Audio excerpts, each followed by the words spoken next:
So Gary, I'm going to try convince you to take or back me on taking a small Richemont position. I mean, in the context of the portfolio, value of around 260, 250,000 rand. Took a small position in Richemont. We've got a lot of retail exposure locally, based on the South African consumer. Richemont is a pure international play. You've got direct exposure to Chinese consumers, the US consumer, which is showing good strength on the back of a low oil price, and of course Europe, which is in turnaround mode. Yeah, no, listen, it's not going to be difficult to convince me. I mean, we've held Richemont for a long time, and like I said, we have exited for portfolios.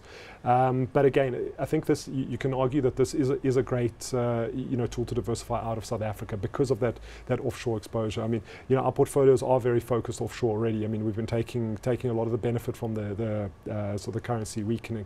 Our exiting from Richemont, I mean, while I think that the sales growth are going to be flat, I do think they're going to be flat.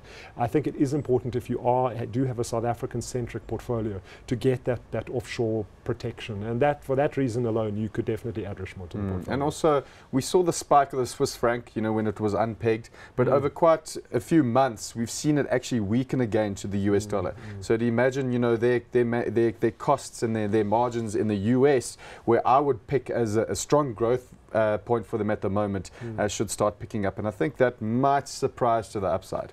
That's possible. It's very possible. You definitely want it, but I'm not going to say don't put it in. Okay, great. So we're going to take a small position out in Richemont. Let's call it 7,000 Rand and see how that goes.